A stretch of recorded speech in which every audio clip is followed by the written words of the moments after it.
Tetua God Thunder yang menunggu menjadi tidak sabar. Dia pun melompat dan melanjutkan perebutan kristal gangga yang ada di sana. Salah satu bawahan Yan yang melihat itu, lalu bertanya kepada Yan Yang. Putra Kudus, kita harus bagaimana? Apa kita menunggu saja? Yan yang menatap Li Huo dari kejauhan. Setelah berpikir singkat, Yan yang menjawab.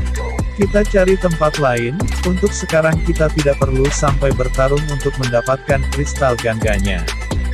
Yan yang mengatakan itu karena dirinya tahu bahwa dia kalah kuat dari tetua God Thunder. Lalu beralih tujuan untuk mencari harta karun saja. Setelah beberapa langkah, tiba-tiba terdengar suara gelap bergema dari seluruh istana ilusi kehampaan ilahi.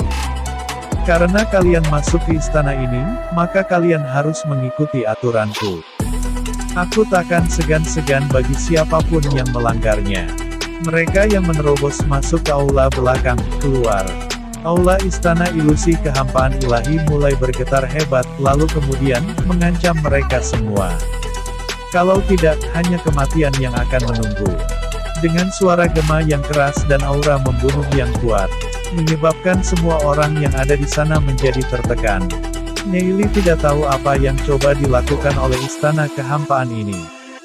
Tapi dia merasa bahwa istana kehampaan pasti takut kalau ada orang yang memecahkan susunannya. Neili merasa bahwa tekanan yang diberikan tidak bisa langsung melawan. Jadi pasti ada susunan kuat yang aktif di dalam istana. Dan apabila terus aktif, maka semua orang yang berada di aula akan terbunuh. Tetua God Thunder, Putra Kudus Li Huo dan Putra Kudus Yan Yang, semuanya menghentikan gerakan mereka. Tetua God Thunder yang merasa diusir berpikir bahwa, di dalam sana pasti ada harta karunnya. Di sisi lain, anak buah Yan yang merasa tidak kuat akan tekanan dari aula istana kehampaan, memandang kepada Yan Yang. Lalu Yan Yang pun berkata bahwa mereka harus mundur, tetapi, sambil melihat ke arah Li Huo yang masih bertahan. Dia pun mengambil keputusan untuk menunggu. Ekspresi Li Huo tidak bisa dibaca, dia merasa bahwa patung-patung itu memiliki rahasia. Dirinya yang belum puas karena tidak mendapatkan apa-apa menjadi ragu untuk pergi. Tetapi apabila dirinya terlalu lama di sana, maka aura pembunuh akan membunuh dirinya. Neili melirik memperhatikan Li Huo, Yan Yang dan tetua God Thunder. Neili berpikir, saat ini mereka semua sedang melakukan gencatan senjata, dan ada kemungkinan bahwa inilah kesempatan dirinya untuk membuka pola susunan itu. Neili bertelepati kepada Wu Yazi dan bertanya, Wu Yazi, apa Putra Kudus Li Huo bisa melihat pengorbanan darah iblisku? Wu Yazi yang kaget langsung menoleh ke arah Neili lalu berkata, biasanya sih tidak bisa. Kalau pengorbanan darah iblis bisa dilihat, mana mungkin namanya pengorbanan darah iblis, kecuali dia punya semacam pusaka dewa, jelas Wu Yazi. Setelah Wu Yazi mengatakan itu, Neili pun melangkah ke depan untuk mengambil resiko. Lalu berkata, aku bisa memecahkan susunan inskripsi ini. Semua mata seketika melihat ke arah Neili. Seketika semua orang yang di aula itu pun menjadi tahu bahwa pola-pola yang ada di patung itu adalah sebuah susunan. Mayoritas orang di sana meragukan Neili.